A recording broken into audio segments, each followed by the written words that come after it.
The sound of shattering glass silenced the rowdy saloon as Fiona Hayes slammed her palm on the countertop. Amber whiskey dripping between her fingers and a defiant fire blazing in her eyes. It was 1878 in Copper Ridge, Arizona Territory, and the 26-year-old woman had just about enough of the leering drunkard who'd been pestering her all evening. "Sir, I believe the lady has made her position clear," came a steady voice from behind her. Fiona turned to find herself staring at a tall figure silhouetted in the saloon doorway. As he stepped into the flickering lamplight, she could make out his features' strong jawline partially hidden beneath a short beard, eyes the color of a summer sky, and a hat that had seen better days pushed back on his head. His clothes were trail-worn but clean, marking him as a working cowboy rather than some city slicker playing at frontier life. "This ain't your concern, stranger," the drunkard slurred, swaying slightly on his feet. The newcomer merely smiled, a slight quirk of his lips that didn't quite reach his eyes. "I'm making it my concern." He placed his hand casually near the holster at his hip. "Now, why don't you go on home and sleep it off?" The drunkard sized up the situation, apparently decided it wasn't worth the trouble, and staggered out with a string of curses. "Thank you," Fiona said, brushing a strand of copper hair behind her ear, "though I could have handled it myself." "Never doubted that for a second, madam." He removed his hat, revealing sandy brown hair in need of a trim. "Brock Newell just rode in from Texas, Fiona Hayes." She studied him with practiced wariness. "Owner of this establishment." Surprise flickered across his face. "The saloon." "And the hotel upstairs," she added, reaching for a clean glass. "What brings you to our little corner of nowhere, Mr. Newell? Looking for work? Heard there might be ranch positions around these parts." Fiona poured him a drink, sliding it across the polished wood. "On the house." "For the assistance, unwanted as it might have been." "Much obliged." He took a measured sip. "Any suggestions on where I might inquire about work?" "The Morrison spread about 5 miles north, is always short-handed. Pay is fair, and old man Morrison doesn't work his men to death." She wiped down the bar with practiced efficiency. "But they won't be hiring until morning, so you'll need a place to stay." "I don't suppose you have a room available?" Fiona nodded toward the stairs.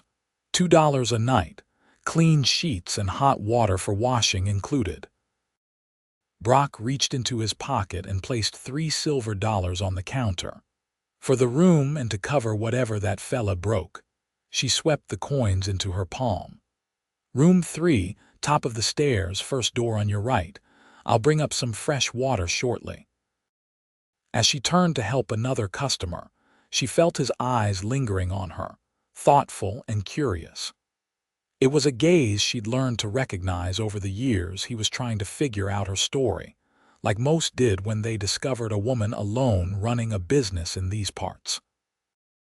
Later that night, after the last patron had stumbled out and the saloon fell quiet, Fiona carried a pitcher of water upstairs. She knocked lightly on door number 3. Brock opened it, having removed his coat and boots. "Thank you, Miss Hayes." "Mrs." she corrected automatically, though the word felt strange on her tongue, as it always did. "Though there hasn't been a Mr. Hayes for some time now." He accepted the pitcher with a nod. "I appreciate the hospitality." "Just doing business, Mr. Newell." She turned to leave but hesitated. "The Morrisons are good people. Tell them I sent you and they'll likely give you fair consideration." "I'll do that." He leaned against the door frame. "If you don't mind my asking, how did you come to own a place like this?" "Not many women in your position out here." Fiona's expression hardened slightly. "Not many women get left high and dry with a business to run and debts to pay. Good night, Mr. Newell." She descended the stairs, the weight of the past heavy on her shoulders. In her small office behind the bar, she counted the day's earnings and made entries in her ledger. The numbers weren't terrible, But they weren't good either. 3 more months like this, and she'd be in serious trouble. Morning came all too quickly. Fiona was up before dawn, stoking the kitchen fire and preparing coffee for the early risers who would want breakfast. The cook would arrive in an hour, but until then, she managed alone as she did most mornings. The creak of the staircase announced Brock's descent. He appeared in the kitchen doorway, hat in hand, looking refreshed despite the early hour. "Coffee," she offered, gesturing to the pot. "Please." He settled at a small table near the window. "You're up mighty early. Business doesn't run itself." She placed a steaming cup before him. "There's bread and preserves if you're hungry. Cook won't be in for proper breakfast for another hour." "This is fine, thank you." He tore off a piece of bread and spread it with blackberry jam. "Been running this place long?" Fiona hesitated before answering. "Going on 4 years now." "On your own all that time? Is there a reason for all these questions, Mr. Newell?" She crossed her arms defensively. He shrugged. "Just trying to be friendly. I'll be on my way to the Morrison Ranch after breakfast." "Good. They start early." She busied herself with wiping down the already clean counter. When Brock finished his meal, he placed a coin on the table and rose to leave. "Thank you for the recommendation, Mrs. Hayes. Good luck with your job hunting, Mr. Newell." He placed his hat on his head with a smile. "Something tells me I'll be seeing you again." "Copper Ridge is a small town," she replied noncommittally. After he left, Fiona found herself glancing out the window to watch him mount his horse, a handsome chestnut gelding that looked well cared for despite the obvious signs of a long journey. She wondered briefly about his story, where he'd come from and why, but quickly dismissed the thoughts. Drifters came and went through Copper Ridge like tumbleweeds, never staying long enough to matter. 3 days passed without any sign of Brock Newell, and Fiona had all but forgotten about him when the saloon door swung open late Thursday afternoon. He entered, looking less trail-worn than before, a smile lighting his face when he spotted her behind the bar. "Mrs. Hayes," he greeted, removing his hat. "Thought I'd stop by to thank you. Got the job at Morrison's, just as you said." "Glad to hear it," she replied, surprised to find she meant it. "What can I get you?" "Whatever's on tap, if you please." As she drew his beer, she noticed the other patrons eyeing the newcomer with curious glances. Strangers were common enough, but those who stayed rarely integrated quickly into the close-knit community. "How are you finding the work?" she asked, sliding the frothy mug toward him. "Honest labor, fair boss. Can't ask for much more." He took a long drink. "Though the accommodations at the bunkhouse leave something to be desired." Fiona raised an eyebrow. "Did you expect feather beds and breakfast in bed after staying here? A man can dream." His eyes crinkled at the corners when he smiled. "Actually, I was wondering if your room might still be available. I'd be willing to pay weekly rates if you offer them." She studied him skeptically. "The bunkhouse too rough for you? I value my privacy." "And a good night's sleep without 20 men snoring in harmony." Fiona considered the request. A steady weekly tenant would help her finances. $5 a week, paid in advance. Includes the room and breakfast, but not evening meals or drinks. Deal. He extended his hand across the bar, and after a moment's hesitation, she shook it. His palm was warm and calloused against hers, the grip firm but not overpowering. It was a working man's hand, one that had seen its share of labor and hardship. "I'll move my things in tomorrow, if that's agreeable," she nodded. "Room 3 is still yours." As the evening wore on, Fiona found herself watching Brock interact with the locals. Unlike many newcomers who kept to themselves or drank silently in corners, he engaged in conversation easily, listening more than he spoke, but contributing enough to be included. By closing time, He'd already been invited to join the Sunday poker game, a sign of tentative acceptance from the town's established residents. When the last patron had gone and Fiona began her nightly cleaning routine, Brock remained, nursing his final drink. "Need a hand?"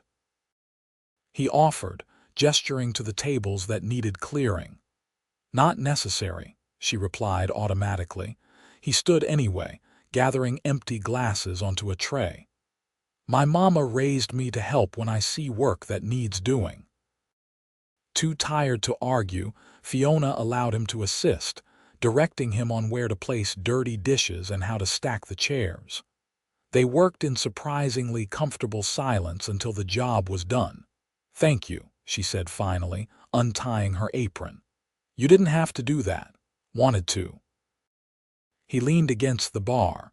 "You know, most saloon owners I've met don't do the cleaning themselves. Most saloon owners can afford to hire enough help." The admission slipped out before she could stop it. Brock nodded thoughtfully. "Business slow, steady enough." She wasn't about to reveal her financial concerns to a virtual stranger, but good help is hard to find in these parts. "Well, you've got an extra pair of hands now, at least until closing time." Fiona eyed him suspiciously. "And what would you want in return, Mr. Newell?" His expression sobered. "Not what you're thinking, just being neighborly. In my experience, men don't offer help without expecting something in return." "Then you've met the wrong sort of men." He pushed away from the bar. "Good night, Mrs. Hayes. I'll see you tomorrow with my things."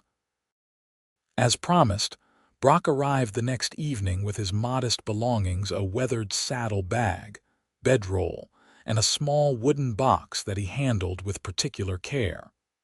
Fiona showed him to room 3 again, noting how little he had to show for his life.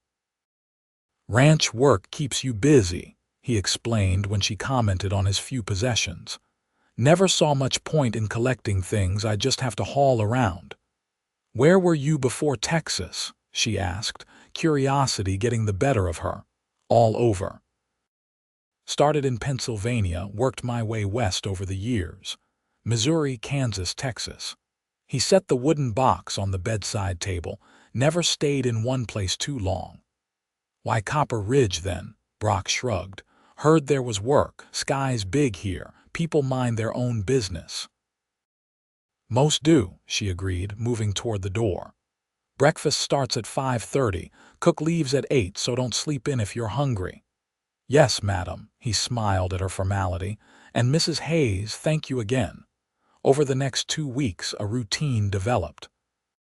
Brock would leave for the Morrison Ranch before sunrise, return in the evening for dinner and a drink at the saloon, then often help Fiona with closing duties before retiring upstairs. Their conversations remained largely practical and brief, though Fiona found herself gradually revealing small details about the town and its inhabitants. She learned that Brock had a way with horses, that he preferred coffee to tea, and that he could read something not all cowboys could claim. He never pressed her for personal information, seeming content with whatever she offered voluntarily. The other saloon regulars accepted him easily enough, especially after he proved himself useful when a bar fight broke out one Saturday night. He'd stepped in with quiet authority, disarming the situation before any serious damage was done. "You've done that before," Fiona remarked afterward as they righted overturned chairs. "Once or twice." His tone suggested more than that. "You get a sense for when trouble's brewing if you spend enough time in places like this." "And have you spent time in places like this?" He gave her a sideways glance. "More than I should have, probably." It was the first hint that there might be more to Brock Newell than the straightforward cowboy he presented himself as. Fiona filed the observation away, not yet sure what to make of it. The following Wednesday brought unexpected drama. Fiona was tallying receipts in her office when shouting erupted from the bar. She emerged to find 3 rough-looking men confronting her bartender, Tom. I said she ain't here, Tom insisted, his hand inching toward the shotgun kept beneath the bar. And I say you're lying, the largest of the men growled. Franklin Hayes owes us money and we aim to collect from his widow. Fiona stepped forward, her heart pounding but her voice steady. I'm Fiona Hayes. My husband has been dead for 4 years and his debts died with him. The leader turned to face her, revealing a cruel scar that twisted across one cheek. Not this debt, madam. This one's still very much alive with interest accruing. I don't know what you're talking about, she said firmly. Franklin had no debts I wasn't aware of when he passed. That's so. The man produced a folded document from his coat pocket. Got his signature right here on this marker. $500 borrowed in El Paso 6 years back. Fiona's stomach nodded. El Paso. Franklin had disappeared for nearly a month during their first year of marriage, claiming he was securing suppliers. He'd returned with unusually deep pockets and a story about a lucky gambling streak. I don't recognize that signature, she lied, though even from a distance she could see it was Franklin's distinctive scrawl. And I certainly don't have $500 to give you. The man stepped closer. Then perhaps we'll have to make other arrangements. This saloon would fetch a nice price. The saloon door opened, and Brock walked in, pausing as he assessed the tense situation. His eyes met Fiona's briefly before he moved casually to the bar. Evening, Tom. Mrs. Hayes. His tone was conversational, but his posture had changed subtly, alert and ready. These gentlemen friends of yours. They were just leaving, Fiona said pointedly. The scarred man laughed. Not without our money, we ain't. What money would that be? Brock asked, leaning against the bar with deceptive nonchalance. None of your concern, cowboy, the man snapped. Brock smiled thinly. Well now, when 3 men come threatening a lady in my presence, I tend to make it my concern. Brock, Fiona warned, this isn't your fight. Maybe not, he agreed, but I'm already in it. He addressed the scarred man directly. You say Mr. Hayes owed you money. You have proof beyond that paper. His signature's all the proof I need. Signatures can be forged, and debts have to be collected in a timely manner. Brock's voice hardened. 4 years is a mighty long time to wait if the debt was legitimate. The scarred man's hand drifted toward his holster. You calling me a liar, boy? The atmosphere in the room shifted dangerously. The few patrons present edged toward the door, sensing violence brewing. I'm suggesting, Brock said carefully, that you might be mistaken or opportunistic. Either way, you won't be collecting any money from Mrs. Hayes today. For a tense moment, Fiona thought the man might draw.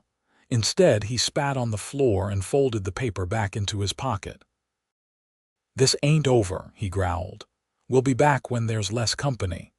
After they'd gone, Fiona let out a shaky breath she hadn't realized she'd been holding. You shouldn't have interfered. Probably not, Brock agreed, but it seemed like the thing to do at the time. Those men are dangerous, so am I when necessary. There was something in his tone that made her believe him. He studied her face. Was that debt real? Fiona looked away. It might have been. Franklin wasn't always forthcoming about his activities. I see. Brock didn't press further. You should speak to the sheriff tomorrow. Sheriff Daniels is more interested in his afternoon naps than law enforcement, she said bitterly, and I can't afford to hire protection. You've got me, he said simply. For how long? The question escaped before she could reconsider it. Something flickered in his eyes, surprise, perhaps, or understanding. Long enough to see this through, at least. That night, Fiona found sleep elusive. The confrontation had dredged up painful memories of Franklin, his secrets, his lies, the mountain of debt she'd discovered after his death. She'd worked tirelessly to pay off what she could, salvaging the business by sheer determination and countless sleepless nights. And now, this another ghost from Franklin's past threatening everything she'd built. A soft knock on her office door startled her. She opened it to find Brock standing there, fully dressed despite the late hour. "Thought I heard you moving around," he said. "Figured you might want some company or at least some coffee." He held up a steaming mug that smelled suspiciously of whiskey-laced coffee. Against her better judgment, Fiona stepped aside to let him enter the small room that served as both her office and private quarters. "Couldn't sleep?" he asked, handing her the mug. "Too much on my mind." She sipped the coffee, the whiskey burning pleasantly down her throat. "Why are you still awake, keeping an eye out? Those men struck me as the type to come back sooner rather than later." Fiona settled into her chair behind the desk. "You don't have to do that. I know." He remained standing, leaning against the doorframe. "Want to talk about it?" For a moment, she considered sending him away with a dismissive comment. Instead, perhaps due to the lateness of the hour or the whiskey warming her veins, she found herself speaking. "Franklin wasn't who I thought he was when I married him. He was charming, ambitious, and completely untrustworthy as it turned out." She stared into her coffee. "He died in a bar fight in Tucson. I wasn't even there. Got word a week later that I was a widow and the owner of a failing business with creditors lining up at the door." Brock listened silently, his expression thoughtful. "I've spent 4 years cleaning up his messes," she continued. "Just when I think I've finally put it all behind me, something new surfaces." "You've done well," he observed. "Most would have sold up and moved on." "Where would I go?" She gestured around her. "This is all I have. Besides, I refuse to let Franklin's mistakes define the rest of my life." "That's admirable." Fiona looked at him directly. "What about you, Brock? What are you running from?" He smiled faintly. "What makes you think I'm running? A man doesn't drift from Pennsylvania to Arizona without reason." He considered this, then nodded. "Fair enough. I was engaged once back east. Her father was a banker, mine a blacksmith. When silver prices collapsed in '73, her family lost everything. She married a railroad man instead. More stability," she said. "I'm sorry." Brock shrugged. "It was a long time ago, but afterward, staying put didn't hold much appeal. I'd always wanted to see the West anyway." "And have you found what you were looking for?" His eyes met hers, unexpectedly intense. "I'm not sure yet, but I think I might be getting closer." The moment stretched between them, laden with unspoken possibilities. Finally, Fiona broke the connection, rising to her feet. "It's late. We should both try to get some sleep." He straightened, moving toward the door. "I'll keep watch a while longer just to be safe." "Brock," she called as he reached for the doorknob. "Thank you. For the coffee and for listening." He nodded once. "Anytime, Fiona." It was the first time he'd used her given name, and something about the way it sounded in his voice lingered with her long after he'd gone. The next few days passed without incident, though Fiona remained watchful. Brock took to staying in the saloon until closing every night, and she didn't discourage him. His presence provided a sense of security she hadn't realized she'd been missing. On Sunday, the Morrison Ranch hands had their day off, and Brock spent the afternoon helping Fiona repair a leak in the hotel roof. They worked well together, with minimal need for conversation, anticipating each other's movements in a way that surprised them both. "You're handy with tools," she remarked as they finished. "Not all cowboys are." "My father made sure I knew my way around a smithy before I could ride," he explained, wiping sweat from his brow. "Said a man who can't fix what's broken has no business breaking it in the first place." Sounds like a wise man. He was. Brock gathered the remaining nails into a small pouch. "Died when I was 19, pneumonia." "And your mother," followed him a year later. "Doctor called it heart failure, but I think it was grief that took her. They'd been married 30 years. Fiona tried to imagine such devotion. Her own parents had maintained a dutiful but passionless union until her father's death, and her marriage to Franklin had been exciting but never steady, certainly nothing like what Brock described. "That kind of love seems rare," she said finally. "It is." He looked at her curiously. "You didn't have that with your husband," Fiona laughed, a short, bitter sound. "Franklin loved himself first and foremost. I was young and impressionable, and he was charming when he wanted to be." "How did you meet him?" "He came through my hometown selling investment opportunities in Arizona territory. Promised my father he'd make us all rich." Her mouth twisted in a wry smile. "Instead, he convinced me to elope with him, breaking my father's heart and draining what little savings I had within 6 months." "Yet you stayed." She sighed, sitting down on a crate. "I was too proud to admit I'd made a mistake. By the time I was ready to leave, he'd died and left me this place. And then, it became a challenge. I was determined to succeed where he'd failed." Brock joined her on an adjacent crate. "And you have." "Barely." She gestured toward the patched roof. "I'm one bad month away from losing everything." "What would you do if you could do anything, go anywhere?" The question caught her off guard. It had been so long since she'd thought beyond immediate survival that dreams seemed like frivolous luxuries. "I don't know," she admitted. "Maybe go back east, open a proper boarding house somewhere with fewer bar fights and dust storms. You'd be good at that." "Would I?" "Sometimes I wonder if I even remember how to be anything other than this." She motioned to herself, to the saloon, to the life she'd cobbled together from Franklin's wreckage. Brock studied her for a long moment. "You're more than Franklin Hayes's widow, Fiona. Anyone who spends 5 minutes with you can see that." The sincerity in his voice threatened to unravel something tightly bound within her chest. She stood abruptly. "We should get cleaned up. The Sunday crowd will be arriving soon."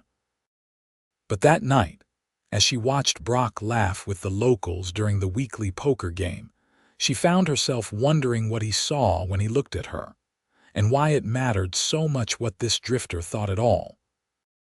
The 3 debt collectors returned on a rainy Tuesday night when the saloon was nearly empty. This time, they brought reinforcements, 2 additional men who looked even more disreputable than their companions. "Mrs. Hayes," the scarred leader called as they entered, water dripping from their slickers.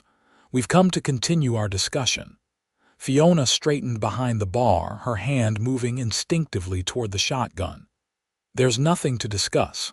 I told you before, I don't recognize that debt." "That's unfortunate." The man signaled, and his companions spread out through the room.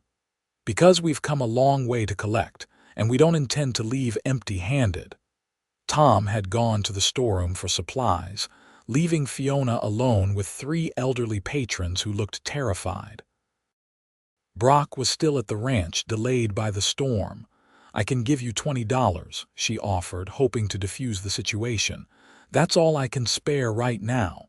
The scarred man laughed. "20. The debt stands at $800 now with interest." "That's robbery." "No, madam." His hand moved to his gun. "This is robbery." The door crashed open, bringing with it a gust of rain-soaked wind, and Brock Newell, drenched and mud splattered. "You gentlemen are persistent, I'll give you that," he said, moving carefully into the room and assessing the positions of all 5 men. The leader scowled. "This doesn't concern you, Cowboy. We've been through this already." Brock removed his soaking hat and tossed it onto a table. "Any business you have with Mrs. Hayes, you have with me." One of the newcomers peered at Brock more closely. "Hey, Jackson, ain't this the fella from that business in Dodge City?" The marshals shut up Tate, Jackson snapped, but his expression had changed, recognition dawning in his eyes. "Well, well, small world, isn't it? Deputy Newell." Fiona looked sharply at Brock, who remained impassive except for a slight tightening around his eyes. "Former deputy," he corrected. "And you boys are a long way from Kansas." Had to expand our territory after that unfortunate misunderstanding with the law. Jackson's smile was cold. You cost us a good setup in Dodge. You cost yourselves that setup when you started running protection rackets on honest businesses, Brock countered. Now, I'm only going to say this once. Leave Copper Ridge and don't come back. Jackson laughed. There's 5 of us and one of you, former deputy, and from what I recall, you're particular about not shooting first. That's true, Brock acknowledged, but I've never had a problem shooting second. The tension in the room was palpable. Fiona could see the elderly patrons huddled fearfully in the corner, and she knew that whatever happened next, her business might not survive it. A gunfight would mean broken furniture, broken windows, possibly even fire, not to mention the reputational damage. Wait, she said, stepping out from behind the bar. Perhaps we can reach an arrangement. Fiona, don't, Brock warned, not taking his eyes off Jackson. She ignored him. I can pay $50 now and work out terms for the remainder. But I need verification of this debt beyond a signature on a paper. Jackson considered her offer. 100 now, the rest in monthly installments with interest. 50 is all I have on hand, she insisted, and I'll need to see proof that this debt is legitimate. The lady has a point, came a new voice from the doorway. Sheriff Daniels stood there, surprisingly alert, his deputy beside him. I'd like to see that proof myself. Jackson glanced between the sheriff and Brock, clearly calculating his odds. Finally, he motioned to his men. Another time, perhaps, when the odds aren't quite so official. As they filed out past the sheriff, Jackson paused beside Fiona. This isn't over, he murmured. Not by a long shot. Once they were gone, Fiona turned to Brock, questions evident in her expression.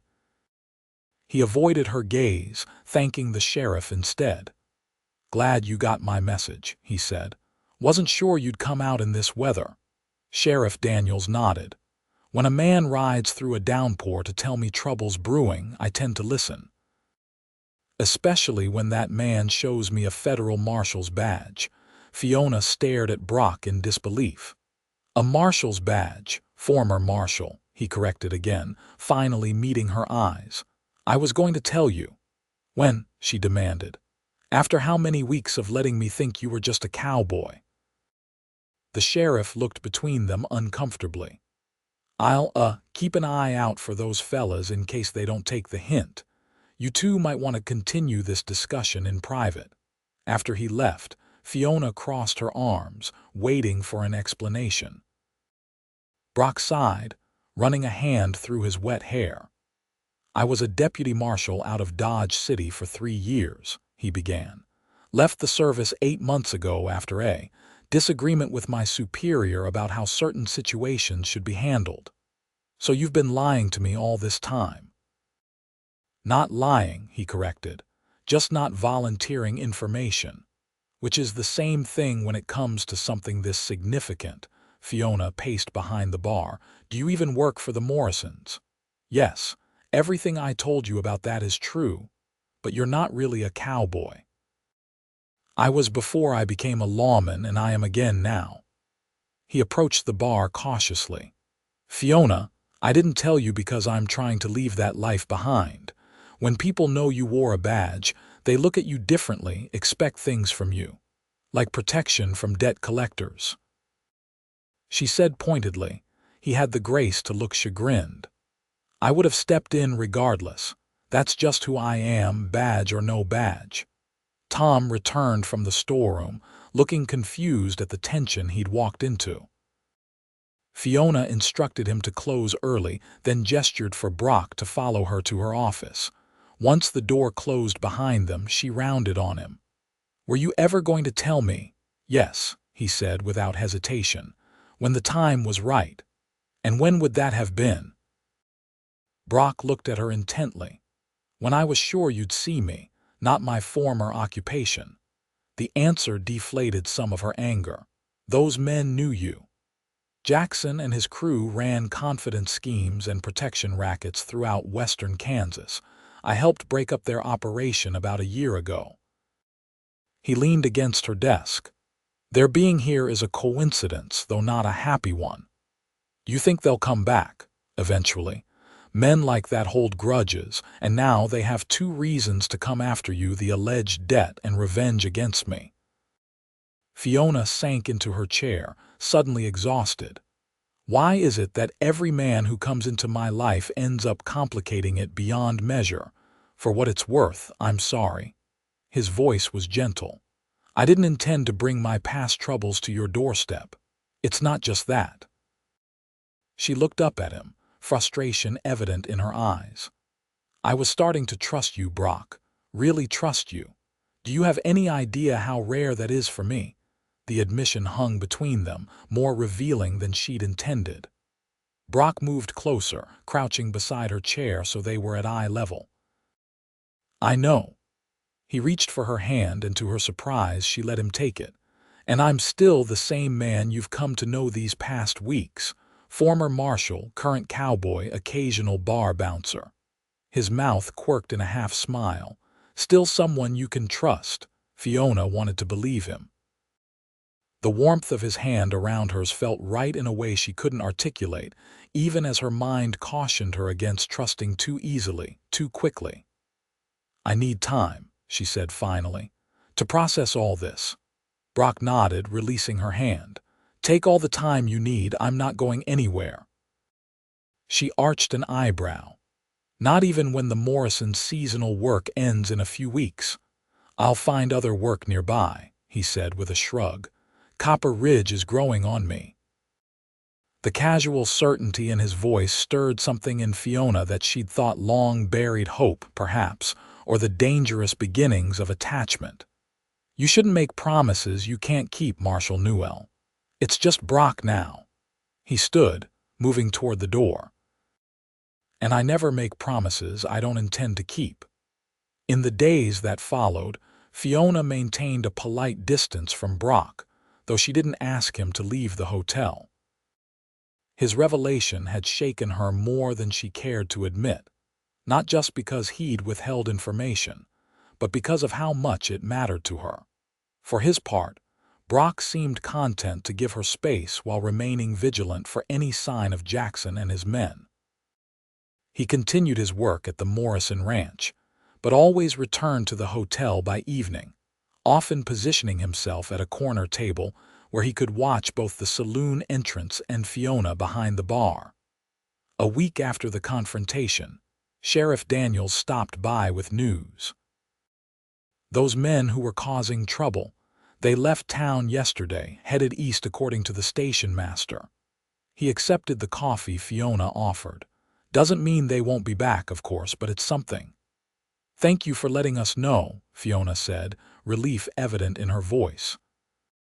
The sheriff nodded toward Brock, who was repairing a loose floorboard near the stairs.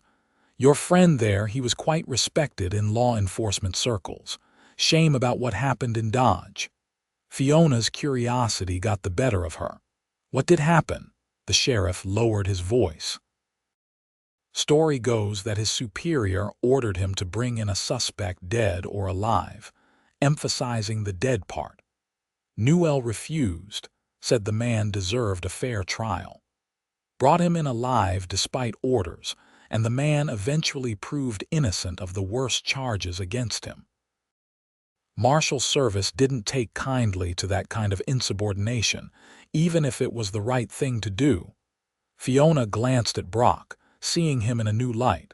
So he resigned, after being passed over for promotion 3 times from what I hear.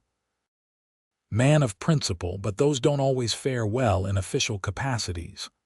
The sheriff finished his coffee. You could do worse for protection, Mrs. Hayes. After he left, Fiona approached Brock, who was testing the repaired floorboard. Sheriff says those men have left town, she informed him. For now. He stood, brushing sawdust from his hands. They'll be back if they think the debt is collectible or if they want revenge badly enough. The sheriff also told me why you left the marshal service. Brock's expression tightened. Did he now?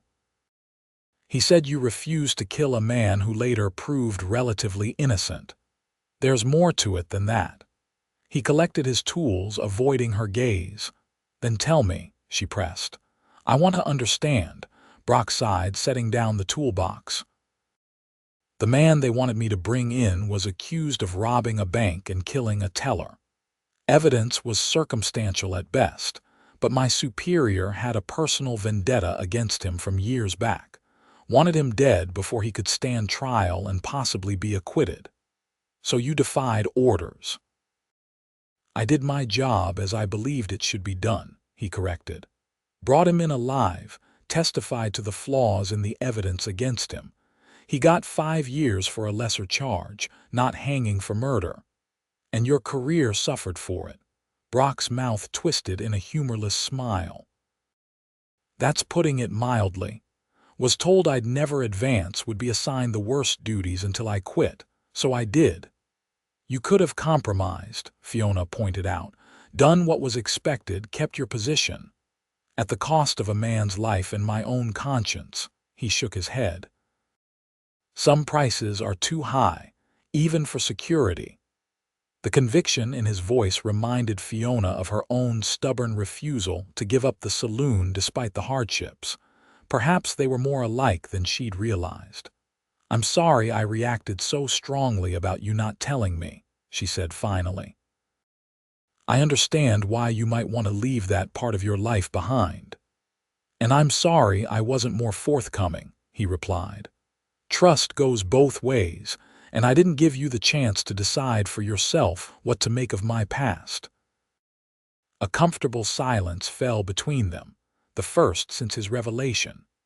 Fiona found herself studying his profile as he knelt to collect the remaining tools, the determined set of his jaw. The way his eyes crinkled slightly at the corners, even when he wasn't smiling. Would you join me for dinner tonight? She asked impulsively. Not here in the saloon, but a proper meal in my quarters, to thank you for everything you've done. Surprise and pleasure flickered across his face. I'd like that very much. That evening, Fiona prepared a simple but hearty meal in the small kitchen behind her office. It had been years since she'd cooked for anyone but herself, and she found herself uncommonly nervous about the result. Brock arrived promptly at the agreed time, freshly shaved and wearing a clean shirt. He'd brought a bottle of decent whiskey and a small bunch of wildflowers that he presented with an almost boyish uncertainty. They're not much, he said as she searched for something to put them in. But they reminded me of you surviving where most wouldn't even try to grow. The thoughtfulness of the gesture touched her more deeply than an expensive gift would have. They ate by lamplight, the conversation flowing more easily than Fiona had anticipated. For the first time in years, she found herself laughing genuinely. The weight of running the business temporarily lifted from her shoulders. As they shared the whiskey after dinner, sitting in the 2 worn armchairs that comprised her living room, Brock asked the question that had clearly been on his mind. Why did you stay, Fiona? After Franklin died, when the debts piled up, why not sell everything and start fresh somewhere else? She considered the question seriously. Pride at first, stubbornness. Then, gradually, it became about proving something to myself more than anyone else. She swirled the amber liquid in her glass. And eventually, it became home, the first real home I'd made for myself. It suits you, he observed, this place, the way you've built it into something respectable despite its beginnings. It's still a work in progress, she smiled wryly. Like its owner, I suppose. Aren't we all? He leaned forward, his expression earnest. Fiona, I need to tell you something. I've received an offer from Mr. Morrison, a permanent position as his foreman starting next month. The current man is retiring to California. Her heart gave an unexpected lurch. That's wonderful. Congratulations. I haven't accepted yet. His eyes held hers steadily. I wanted to discuss it with you first. With me, Why would my opinion matter? Because it would mean I'm staying in Copper Ridge permanently. He set his glass down, his voice softening. And I need to know if that's something you'd welcome, or if you'd prefer I moved on once the threat from Jackson is truly gone. The question hung between them, heavy with implication. Fiona found herself at a crossroads she hadn't anticipated. Admit that his presence in her life had become important to her, or maintain the protective distance she'd cultivated for years. She hesitated, setting her own glass beside his. I can't make that decision for you, Brock. I'm not asking you to. He reached across the small table between them, his fingers brushing hers. I'm asking if there might be room in your life for me, beyond being your tenant and occasional protector. The touch of his hand sent warmth spreading through her that had nothing to do with the whiskey. People don't usually stay in my life, Brock. They pass through, take what they need, and move on. That's been my experience. I'm not people, he said simply. And I'm not asking for promises, just possibility. Something in his steady gaze broke through the last of her defenses. Yes, she whispered. There's room. His smile transformed his face, years seeming to fall away in an instant. His fingers intertwined with hers more firmly, and she found herself returning the pressure, this tentative connection feeling more significant than she could articulate. Then I'll accept the position, he said, and we'll see where this possibility leads us. The moment might have led to more, but a commotion from the saloon interrupted them, raised voices and the sound of breaking glass. Duty called, as it always did, and they both rose to investigate, their hands reluctantly parting.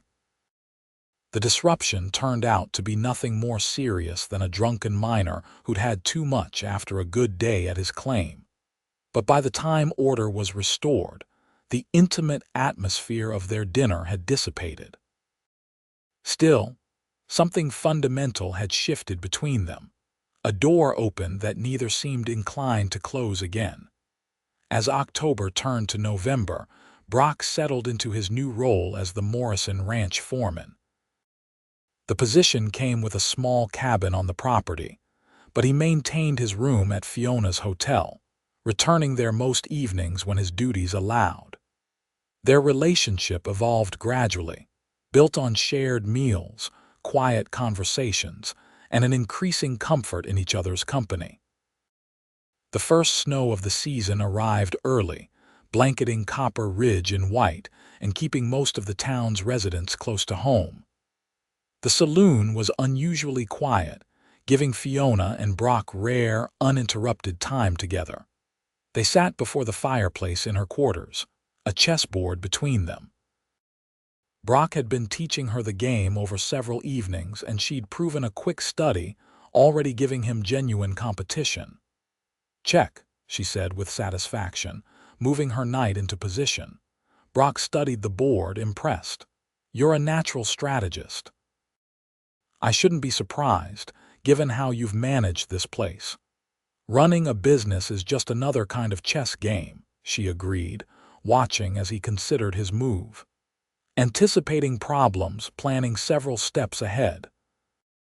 Speaking of which, he said, sliding his bishop across the board, I've been thinking about Jackson and his crew. They've been gone nearly a month now. You think they've given up? I think they're regrouping. He frowned. Men like that don't forget grudges, and now they have one against both of us. Fiona sighed, the momentary lightness of the evening dimming. So we continue to wait for them to return. Wonderful.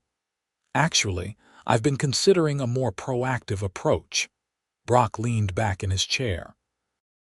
I still have contacts in the Marshal Service. I could write to them, see if Jackson and his men are wanted elsewhere. If they are, we might be able to have them arrested before they cause more trouble here. Would your former colleagues even help you, given how you left? Some would. He smiled slightly. Not everyone approved of how I was treated. I received several letters of support after I resigned. Fiona moved her queen, exposing her king.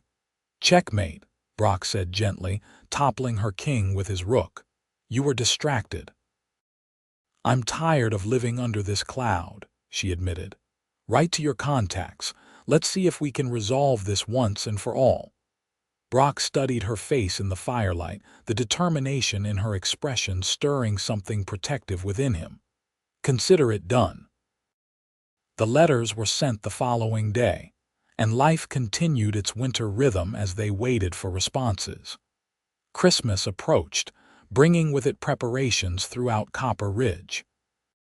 Fiona decorated the saloon with evergreen boughs and red ribbons, creating a festive atmosphere that drew appreciative comments from her patrons. Brock found her one evening standing on a chair, attempting to hang a sprig of mistletoe in the doorway between the bar and the hotel lobby. He steadied the chair with his hands, looking up at her with amusement. Planning to catch someone under that, Mrs. Hayes, she blushed faintly, securing the greenery to the doorframe. "It's tradition. Good for business to observe the holidays properly." "Of course." His hands remained at her waist as she stepped down from the chair, lingering perhaps longer than strictly necessary. Nothing to do with personal wishes at all. Their faces were inches apart now, her feet safely on the ground but his hands still holding her gently. The saloon was empty, the afternoon lull providing a rare moment of privacy. "And if it were?" she asked softly, surprising herself with her boldness. Brock's gaze dropped to her lips. "Then I'd be obliged to fulfill the tradition." His voice had roughened slightly. "Being a proper gentleman and all." Fiona's heart raced as she realized they were standing directly beneath the mistletoe she'd just hung. "It would be a shame to waste the opportunity," she whispered. He needed no further invitation. His lips met hers with gentle restraint, a question more than a demand. Fiona answered by leaning into him, her hands coming to rest on his chest as the kiss deepened. It was nothing like Franklin's demanding embraces or the few fumbling kisses she'd experienced in her youth. Brock kissed her with a patient thoroughness that made her head swim, his hands warm and steady at her waist. When they finally parted, both slightly breathless, Fiona found herself unable to look away from the intensity in his eyes. "I've been wanting to do that since the first week I was here," he admitted, brushing a strand of hair from her face. "What took you so long?" she teased, though her voice trembled slightly. "I was waiting for you to be ready." His thumb traced the line of her jaw. Some things shouldn't be rushed. The tenderness in his touch nearly undid her. For so long, she had kept herself contained, focused solely on survival. This man had somehow slipped past her defenses, awakening feelings she'd convinced herself were better left dormant. "I'm still not sure I know how to do this," she confessed. "Be with someone who isn't trying to take something from me. Then we'll figure it out together." He pressed a kiss to her forehead. "No hurry, no pressure, just two people seeing where this road leads." The promise in those words carried her through the busy holiday season, through Christmas Eve when the saloon was packed with revelers, and into Christmas morning when Brock presented her with a small, carefully wrapped package. Inside was a silver locket, simple but elegant with delicate engraving around its edges. "It's beautiful," she whispered, opening it to find it empty. "But you shouldn't have spent your wages on me." "I wanted to." He took it from her hands, moving behind her to fasten it around her neck. "The inside is empty because I thought you might want to choose what memories to keep there. New ones, perhaps." Fiona touched the locket where it rested against her skin, overcome by the thoughtfulness of the gift. "I didn't get you anything nearly so fine," she said, embarrassed by the practical gloves she'd purchased for him. "You've given me more than you realize," he assured her, his arms encircling her waist as they stood before her small Christmas tree. "A place to belong, a reason to stay." New Year's Eve brought another celebration to the saloon, this one even rowdier than Christmas. As midnight approached, Fiona found herself swept up in the countdown, surrounded by the townsfolk who had become something like family over the years. When the clock struck 12, Brock pulled her into his arms for a kiss that drew cheers and good-natured teasing from the crowd. For once, Fiona didn't mind the attention, too caught up in the moment and the man to care what others might think. "Happy New Year," he murmured against her ear. "First of many together, if I have any say in it." The promise in those words both thrilled and frightened her. Could she truly believe in this newfound happiness, after everything life had taught her about disappointment and abandonment? January brought harsh weather and the long-awaited replies to Brock's letters. The news was better than they had dared hope. Jackson was wanted in Colorado for fraud and in New Mexico Territory for armed robbery. The federal marshals were actively searching for him and his associates. "This changes things," Brock said as they reviewed the letters together. "If they come back here, we have legal grounds to have them arrested immediately." "If they come back," Fiona emphasized. "It's been 2 months now with no sign of them." "True." He folded the letters carefully.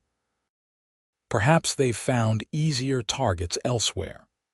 The possibility that the threat might truly be behind them allowed Fiona to relax her vigilance somewhat, to focus more on her business and her blossoming relationship with Brock. February arrived with its promise of lengthening days, and the saloon began hosting Saturday night dances that drew people from throughout the valley. At one such event, as Brock led her through a waltz, Fiona found herself studying the faces around them, the miners and ranchers, the shopkeepers and their wives, all neighbors who had become part of the community she'd built.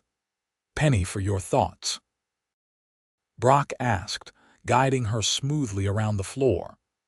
"I was just thinking how different everything is from a year ago," she admitted. "The business is finally turning a profit, the hotel rooms are full most nights, and—" She hesitated, still finding it difficult to express her feelings openly. "And," he prompted gently, "and I'm happy," she finished simply. "Truly happy for the first time in longer than I can remember." His arm tightened around her waist. "That makes 2 of us." As winter gradually gave way to spring, Fiona began making improvements to the saloon and hotel that she'd long postponed due to financial constraints. Brock helped when he could, his foreman's duties keeping him busy, but not preventing him from spending most evenings with her. Their relationship deepened with each passing week, building on the foundation of friendship and mutual respect that had been established from the beginning. Though they maintained separate quarters, Brock still renting his room upstairs, while Fiona kept her private apartments behind the office, they spent most of their free time together, becoming a recognized couple throughout Copper Ridge. One mild March evening, as they sat on the small porch behind the saloon watching the sunset paint the distant mountains, Brock raised a subject that had been on his mind. "I've been thinking about building a house," he said, his tone deliberately casual.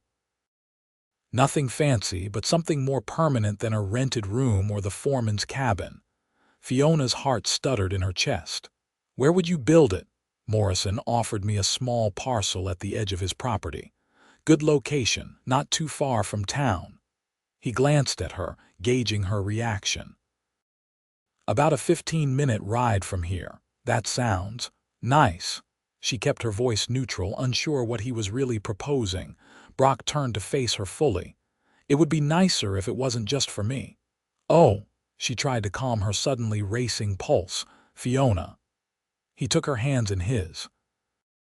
"I'm not asking for an answer right now, but I want you to know that I love you, and when I imagine my future, I see you in it. Always." The declaration, though not entirely unexpected given the direction their relationship had taken, still left her momentarily speechless. Love was a word neither had used until now, though its presence had been felt in countless small ways over the months. "Brock, She faltered, overwhelmed by the emotions his words had unleashed. "You don't have to say anything," he assured her quickly. "I just wanted you to know where I stand, what I'm hoping for." Fiona looked down at their joined hands, then back up at his face open, honest, patient as always. "No one has ever stayed," she whispered, giving voice to the fear that had haunted her for years. "Everyone I've ever cared about has left, one way or another." "Then watch me never leave," he replied, the simple declaration carrying the weight of a vow. "I'm not Franklin or your father or anyone else who's disappointed you. I'm just Brock, a man who loves you and wants to build a life with you however you'll have me." Tears welled in her eyes, but they were not tears of sadness. "I love you too," she said, the words flowing easily now that she'd allowed herself to acknowledge the truth. "I think I have for months." He gathered her into his arms, his kiss a promise more binding than any contract. When they finally parted, Fiona rested her head against his chest, listening to the steady beat of his heart. "I'm not ready to sell the saloon," she said after a moment. "It's become too much a part of who I am." "I would never ask you to give it up," he assured her. "But perhaps we could hire a manager for the day-to-day operations, giving you more freedom to decide how involved you want to be." The suggestion was so perfectly aligned with thoughts she'd been having herself that Fiona looked up at him in surprise. "How did you know I've been considering exactly that?" he smiled. "Great minds think alike. Besides, I've seen how Tom has been taking on more responsibility lately. He'd make a fine manager with a bit more training." "He would," she agreed, her mind already exploring the possibilities this change could bring. "And the house, would it be ready by summer?" Brock's expression brightened. "Is that a yes?" "It's a let's talk about the details," she hedged, though her smile gave away her true feelings. "I've learned to be cautious about making major decisions without thorough consideration." "Fair enough." He pressed a kiss to her forehead. "We have all the time in the world." As it happened, they didn't need much time at all. 2 weeks later, as they were reviewing plans for the house with the local carpenter, the sound of approaching horses drew their attention to the street outside the saloon. 5 riders approached slowly, their faces partially obscured by dust and the brims of their hats. As they drew nearer, Fiona felt Brock tense beside her. "Jackson," he murmured, reaching instinctively for the gun he kept at his waist. Sure enough, the scarred leader dismounted first, his gaze sweeping the street before settling on Fiona and Brock standing in the saloon doorway. His companions remained mounted, hands hovering near their weapons. "Mrs. Hayes," Jackson called, his voice carrying across the quiet street. "I believe we have unfinished business." Several townsfolk who had been going about their day quickly ducked into nearby buildings, sensing the danger in the air. Brock stepped slightly in front of Fiona, his posture alert but not overtly threatening. "The only business you have here is with the law," he responded evenly. "You're wanted in 2 territories, Jackson. Best thing you could do is ride on before the sheriff gets wind you're back." Jackson laughed, a harsh sound devoid of humor. "The sheriff's currently enjoying a nice nap, courtesy of my associates. No one's coming to your rescue today, Marshal." "I'm not a marshal anymore," Brock reminded him, "and I don't need rescuing." "No." Jackson's hand moved to his holster. "From where I'm standing, the odds don't look good for you and the lady." Fiona stepped forward, ignoring Brock's attempt to keep her behind him. "Whatever debt you claim Franklin owed you, it's not worth dying over," she said firmly. "And make no mistake, if you start trouble here, that's exactly what will happen." Her confidence wasn't entirely feigned. Over the winter months, several of the town's more responsible citizens had formed an informal committee for mutual protection, with regular shooting practice organized by Brock. She knew that despite appearances, They were not as alone as Jackson believed. Bold words from a woman about to lose everything, Jackson sneered. One way or another, we're collecting what's owed to us today. Before he could draw his weapon, a rifle shot cracked through the air, kicking up dust at Jackson's feet. From the roof of the general store across the street, a voice called out, "That was a warning. Next one won't be." Almost simultaneously, doors opened along the street as armed townspeople emerged from their hiding places. Tom appeared at the window above the saloon, shotgun trained on the mounted men, while Mr. Morrison and two of his ranch hands approached from the livery stable, rifles at the ready. Jackson's expression darkened as he realized the trap he'd ridden into. "This isn't just about the dead anymore," he growled. "This is personal now." "It always was," Brock acknowledged, his hand steady on his holster. "But it ends today one way or another. Your choice how." For a tense moment, it seemed Jackson might choose violence despite the overwhelming odds. Then slowly, he raised his hands in a gesture of surrender. "Seems you win this round," he said, his eyes burning with hatred. "But remember this, both of you men like me, we always find a way to settle scores. Not this time." Sheriff Daniels appeared at the end of the street, looking disheveled but very much conscious, his deputy beside him.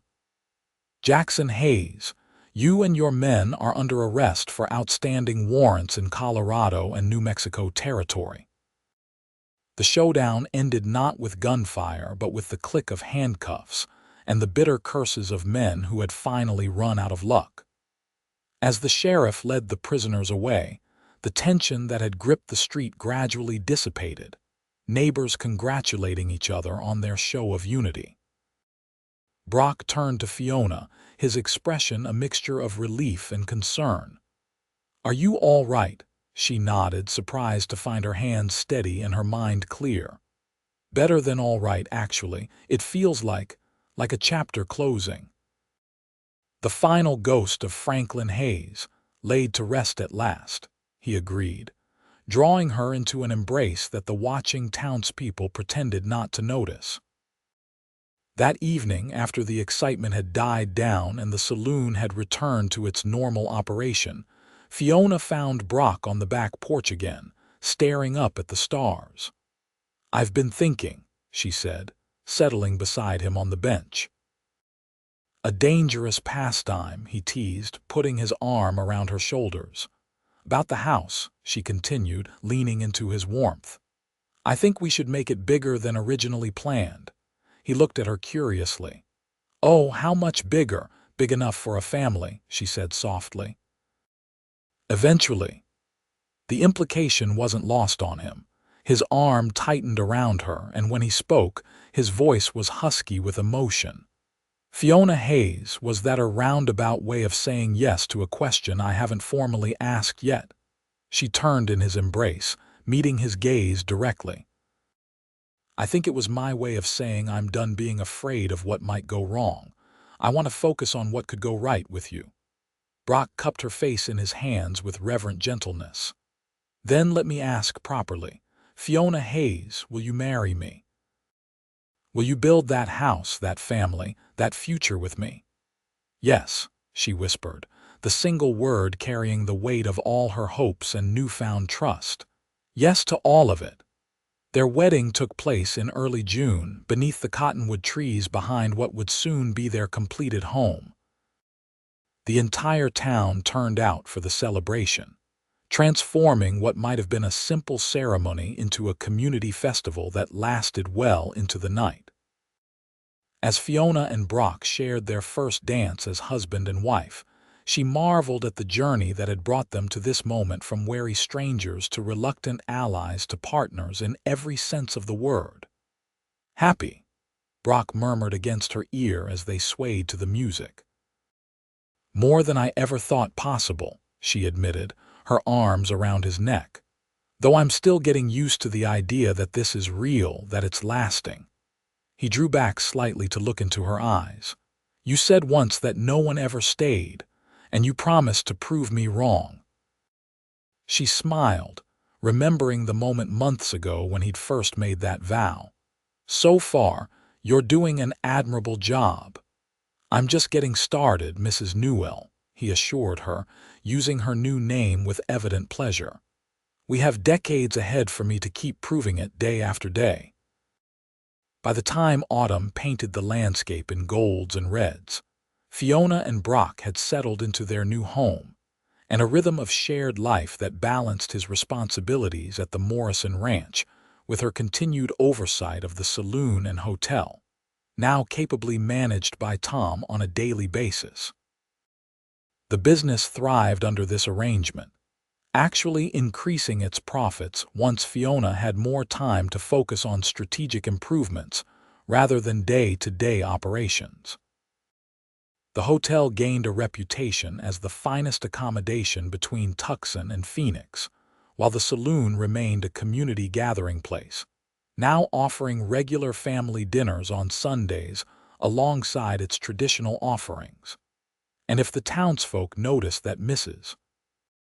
Newell's visits to the saloon became less frequent as winter approached, or that her dresses seemed to be letting out slightly around the middle, they were polite enough to wait for an official announcement before offering congratulations. That announcement came at Christmas, during the holiday party that had become an annual tradition. Brock stood before the gathered crowd, Fiona at his side, his face alight with pride and joy. "Friends and neighbors," he began, raising his glass. "A year ago I was new to Copper Ridge, a stranger in search of work and a place to belong. Today, thanks to all of you, and especially to this remarkable woman beside me, I have more than I ever dreamed possible: a home, a community, and now—" He placed his free hand gently on Fiona's stomach. "A family that will grow by one come spring." The cheer that went up nearly raised the roof, followed by a rush of well-wishers surrounding the couple with congratulations and advice, some wanted and some decidedly not. Later that night, as they sat before the fireplace in their home, Brock with his arm around Fiona and his hand resting protectively over their growing child, she found herself reflecting on the improbable journey that had led her here. "Do you ever think about how different everything might have been?" she asked. "If Jackson and his men hadn't come that first time, if you hadn't been there that night, if any number of things had gone differently." "Sometimes," Brock admitted.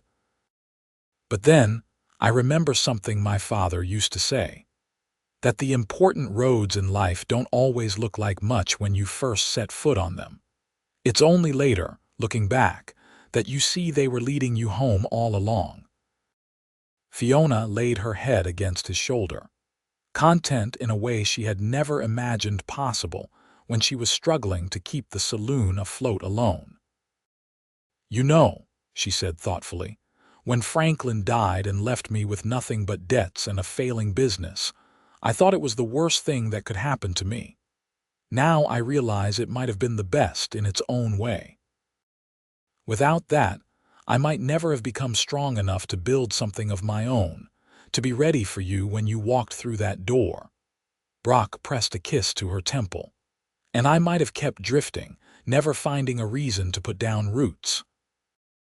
The baby chose that moment to make its presence known with a firm kick, bringing smiles to both their faces as Brock's hand felt the movement beneath his palm. "Strong like its mother," he observed proudly. "Persistent like its father," she countered, covering his hand with her own. Outside, snow began to fall gently, blanketing the world in pristine white. Inside their home, warmed by the fire and each other, Fiona and Brock sat in comfortable silence, the future stretching before them full of possibility and promise. She had once believed that everyone leaves eventually, that permanence was an illusion best not trusted. He had made it his mission to prove her wrong day by day, choice by choice, building a life around the promise. "Then watch me never leave." And so he had, turning words into truth, hope into reality, and two separate paths into one shared journey that would continue through all the seasons to come.